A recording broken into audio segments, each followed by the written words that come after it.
Hey guys, today we're reviewing Mr. Know-All.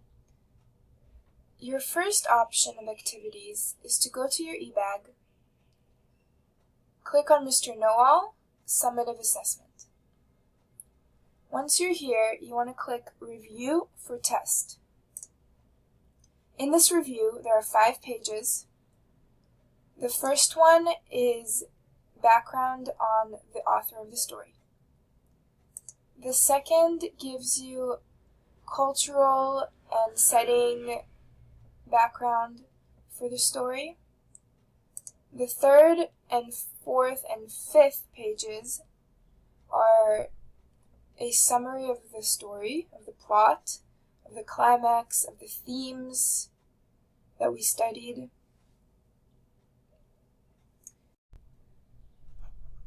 Once you finish reading, there's going to be a link to some questions, and you're going to answer those questions. If you are having some trouble with the story, you can go to Helpful Materials. Here you have the first link, which is an audio recording of the story, and you can just listen along. The second link is a Prezi. This Prezi has a summary of the characters, the settings, the author's biography, the plot, and you can just click through it and go over the story this way. Finally, once you finish, you're going to go to Test Revision. And here you're going to fill in the correct words and read a part of the story. And if you click in the bottom, there is a funny cartoon version of the story that you can read if you have not already read it.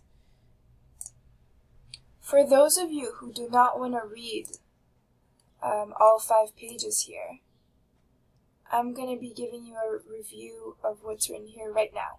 So, if you would like to read it on your own, please go to your computer and just start reading. You don't have to listen to this video.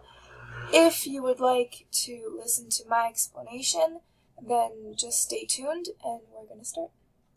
We're going to start with the author of Mr. Know-All. His name is Somerset Maugham. He was born in 1874 and he died in 1965. I'm going to show you a video of him right here. This is a video of an interview with him. He was an Englishman. That means he was from England and he spoke British English.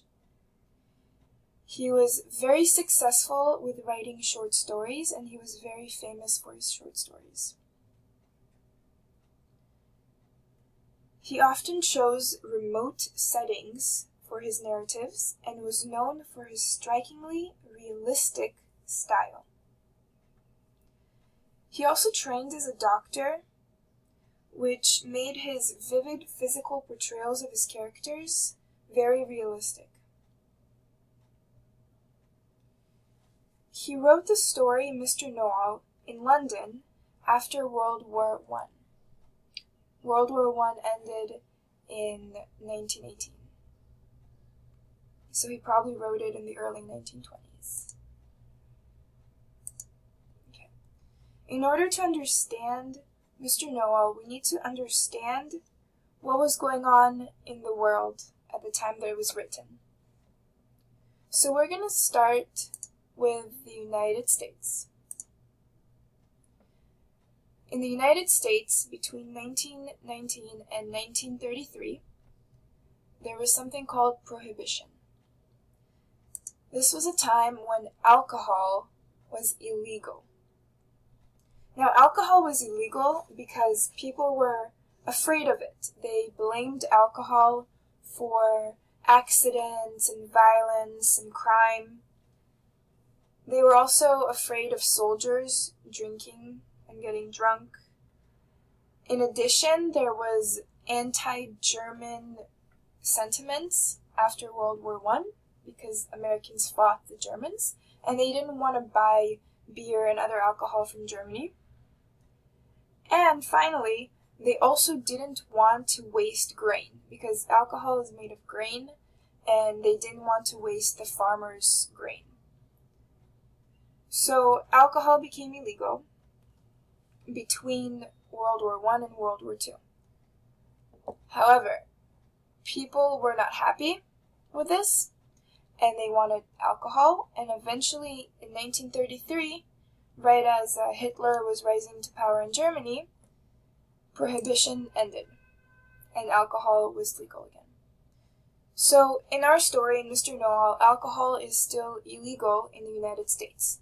This means that in order to drink alcohol, people would either have to drink illegally in secret, or they would have to drink outside of the United States. The next country in the story is the United Kingdom. So we're going to go over to the United Kingdom. The United Kingdom was huge at the time. The British Empire was huge. Here's the map. All the countries in red are the British Empire in the 1920s. So this is much smaller than what it was 20, 30 years before the 1920s, but it's still very big. A major part of the British Empire is right here in the Middle East. Before World War I, so until 1918, this section belonged to the Ottoman Empire, but after the war, it became a part of the British Empire. So anyone who lived in any of these red areas was considered a British citizen. This means they had a British passport, but to British people from England, everyone who was not from England was considered inferior. They weren't considered as good. They were second-class citizens. During this time, the king of the British Empire was King George V. He was the grandfather of the current queen, Queen Elizabeth II. And he died right before World War II. The next country we're going to talk about is Japan. So in the story, the characters are traveling from the United States to Japan. And Japan at this time has had a very interesting technique. So in 1916, the Japanese invented a technique for making pearls. Pearls are super expensive and super rare, and they come from oysters. And in 1916, the Japanese invented a way to farm pearls, meaning they'd have these, this is an example of a farm, a pearl farm, oyster farm, and here they grow these oysters in a very controlled atmosphere so that they can produce more pearls. And pearls grown in this kind of atmosphere are called cultured pearls. Okay? So they're not considered as unique or as expensive as real pearls, but they're really just as beautiful as the real pearls, and they're called cultured pearls. Now that we've discussed the history and the background of the story, we're going to talk about the story itself. So, Mr. Know-All, let's go to the cartoon. Mr. Know-All takes place sometime in the 1920s, and it's about a bunch of characters who are on an ocean liner, that's a big ship, from the US to Japan. The narrator, the person who is telling the story, is a British citizen from the UK. And he has to share a room with someone else. Now, when he hears the name of the person he's sharing his room with, he doesn't like it. It sounds foreign, and he doesn't believe that he should, as a British citizen, a real British citizen, first-class citizen, should have to room with someone inferior to himself. So he looks around and he looks at this person's belongings, and he immediately decides that this is a bad person and he doesn't like this person. This person's name is Mr. Kalada. On the ship, Mr. Kalada becomes known as Mr. Know-All. This is because he likes to talk a lot, and he acts like he knows everything. So anything anyone says, he immediately gets into the conversation and starts telling them what he knows, and people find that annoying. So they call him Mr. Know-All.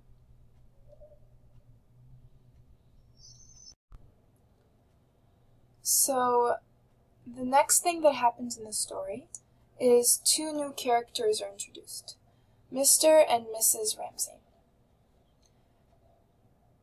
These two characters are American, and the husband is back in the United States picking up his wife. His wife has been living on her own for a year while he has been away working, and now he's bringing her to Japan with him.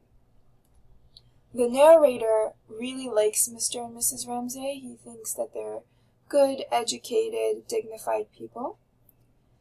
He especially likes Mrs. Ramsay because she seems like the perfect wife. She's beautiful, she's gentle, she's modest, she doesn't talk too much.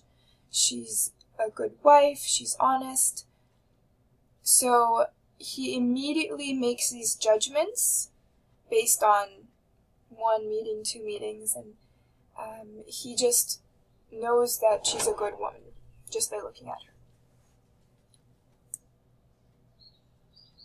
However, Mr. Kalada comes in and points out that Mrs. Ramsay's pearls are real pearls. Now her husband says that they can't be real pearls because his wife told him that these pearls are fake and they were cheap. They're just cultured pearls.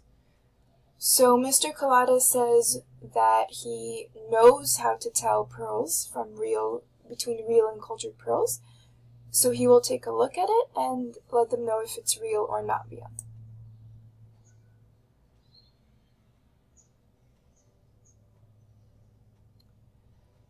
So they make a bet that if Mr. Kalada is wrong, he will pay Mr. Ramsay $100.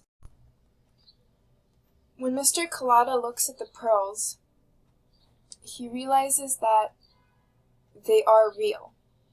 However, he looks at Mrs. Ramsay's face and realizes that these pearls are from her lover that her husband doesn't know about, and she doesn't want him to find out. Now, if Mr. Kalada says that these pearls are real, her husband will know that she cheated on him. If he doesn't, if he says they're fake, then he will be wrong and everyone will make fun of him. Mr. Kalada ends up telling Mr. Ramsay that the pearls are fake and loses the bet. At the end of the story, Mrs. Ramsay gives Mr. Kalada $100 back for helping her out. This is when the narrator realizes that he was wrong for judging people based on stereotypes. He judged Mr. Kalada because of his race and because of his alcohol consumption. He judged him to be a bad person because of this. He judged Mrs. Ramsay to be a good person because she was an American and white and just a woman. However, at the end, he realizes his mistakes and that he should not have been so prejudiced. Now that we have completed the review of the story, I'd like you to answer some questions at this link. Once you finish these questions, please go back to your eBag and complete the assignment in the test revision folder.